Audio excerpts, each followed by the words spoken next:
Because they have to replenish again the 7 days. Yusek, hindi ka director. After 2 weeks, nandun pa yung inventaryo. Yes. Okay.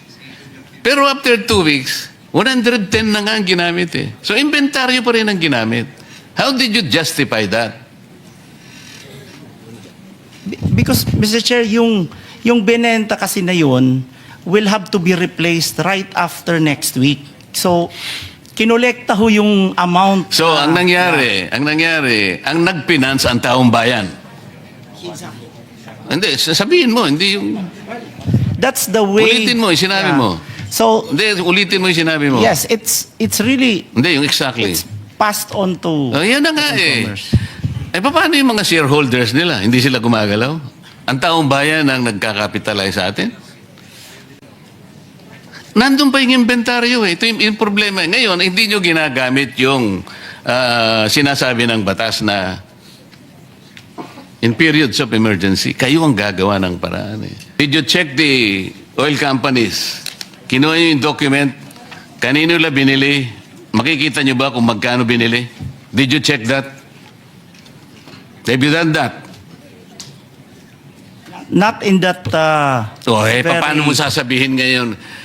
Katungkulan nyo ngayon, if you are screening, if you are monitoring, okay, sabihin na natin replacement cost. Ali kayo mga kaibigan. Pwede nyo bang dalhin yung inyong mga ICPO? Tingnan natin kung saan nyo binili. Binili natin kay ganito, ito po yung presyo. Ganito. At least chinek natin. Now I am asking you, nag-check, sabi nyo hindi. So ano yung monitoring? This is the frustration, Mr. Chair. Salamat po. Mr. Chair? Senator, si Mr. Balbuena, you want to interject? Ba't ka aalis kung frustrated ka? Wala kang sagot na nakuha. Ha? Bakit ayaw? Kanina pang ilang oras na tayo dito, wala pa rin Mr. sagot. Chair? So go ahead. Opo, malinaw dun sa na inventaryo pa lang nila yung itinaas nila ayon dun sa pag-uusap po. Ibig sabihin, overpriced yung 2 hanggang 3 linggo na ibinenta sa aming fuel. I-refund nila yung 100 to 120% na itinaas dito kung inventaryo pa yung ibinebenta. All right. So with that, we'll go to the second round and Sino bang una sa second round? Siya by Yes. okay. I'll be. Senator Salamat, Chair. Ako po ang pinakamahirap ang kalagayan dito eh. Hindi ko malaman paano ko makapagpa-participate kung ang pinag-uusapan ang laki-laki na ng problema. Ang sinasabi ko naman, merong recourse kasi kamukha nung ibinigay kong mga slides. Kung paniniwalaan po ninyo yung mga data na yun, wala tayong pinag-uusapan ngayon eh. Yun ang problema eh. Ang isa pong irony, Mr. Chair, yung binanggit ng aking kumare, yung replacement cost.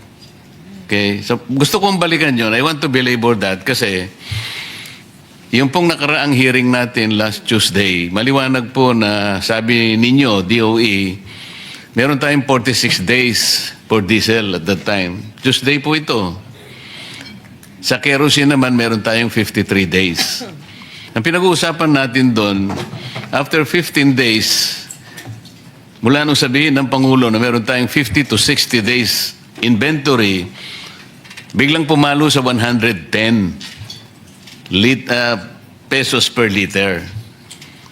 Ngayon, sabi nyo kanina, meron kayong monitoring function under RA 8479. Pwede rin yung gamitin yung EO 839. Meron kayong pwedeng gawin na mag-issue ng show cause order.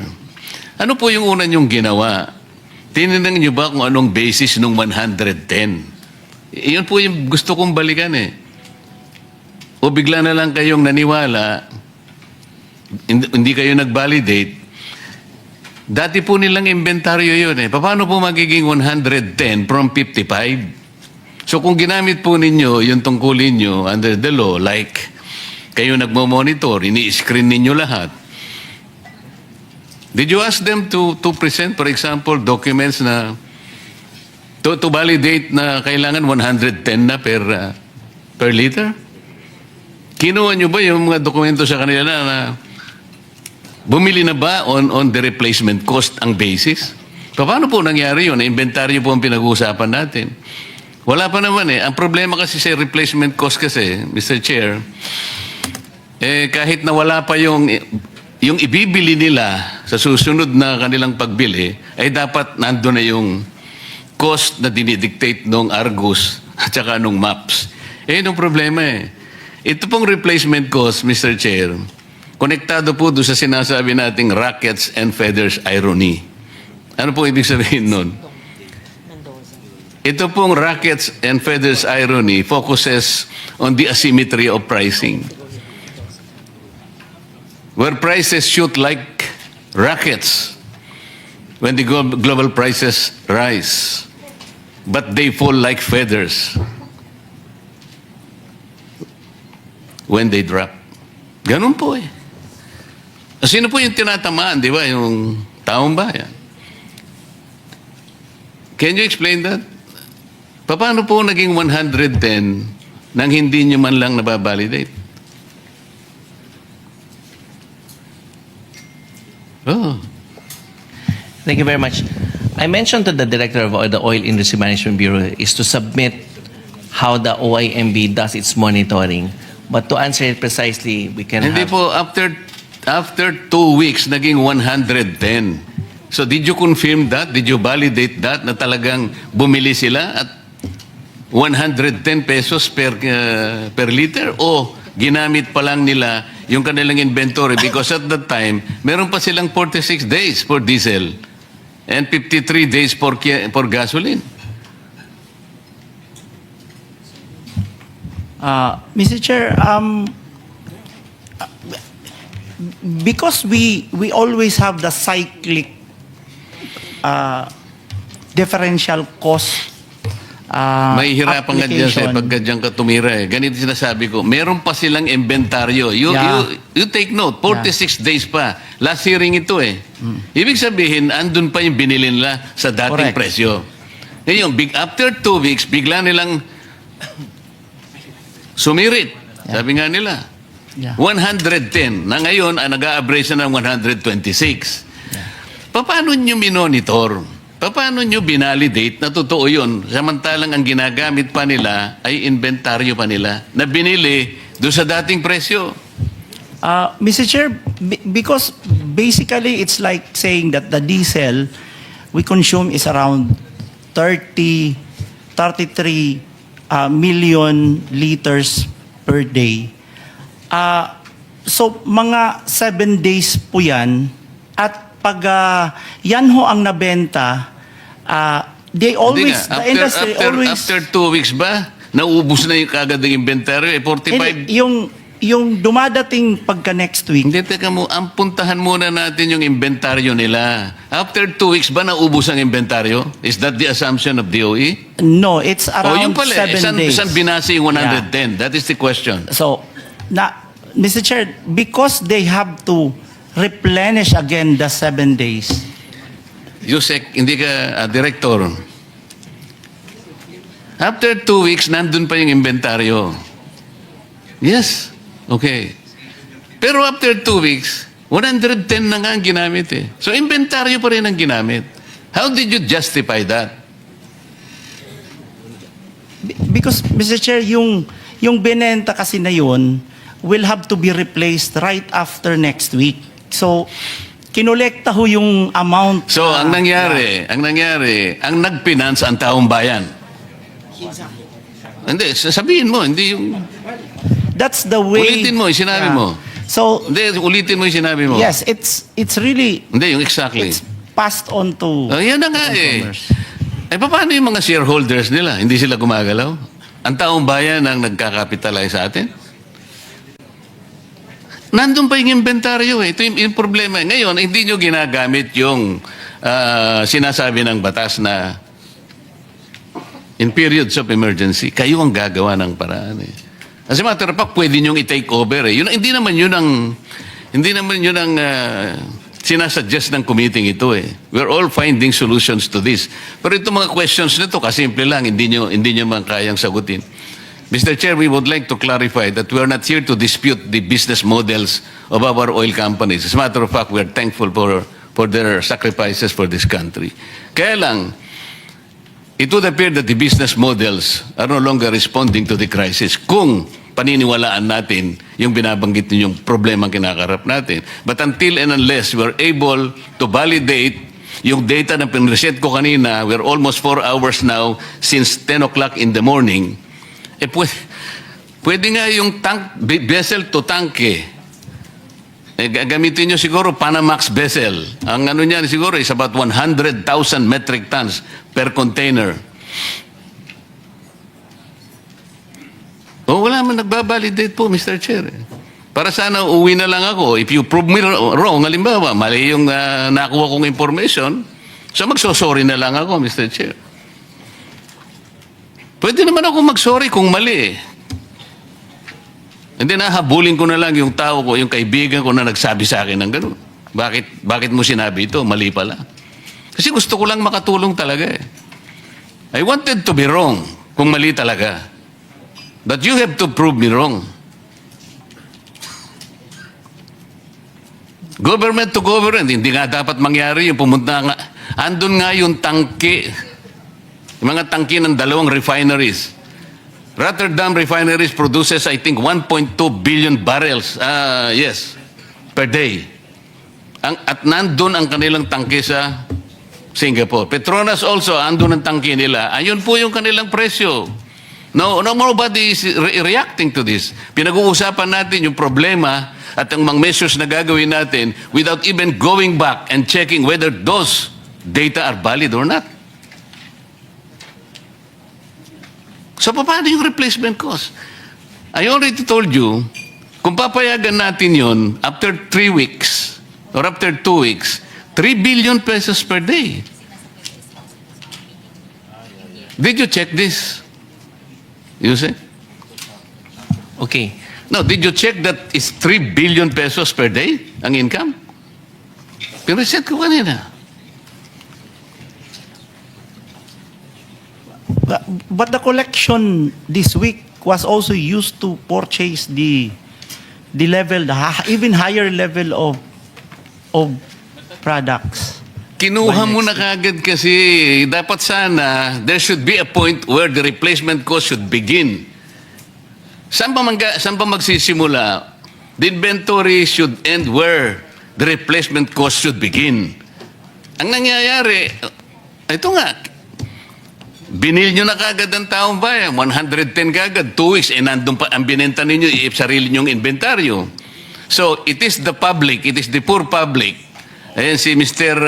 Boss, ano ang pangalan mo? Si Mr. Balbuena kanina pa naglulupasay.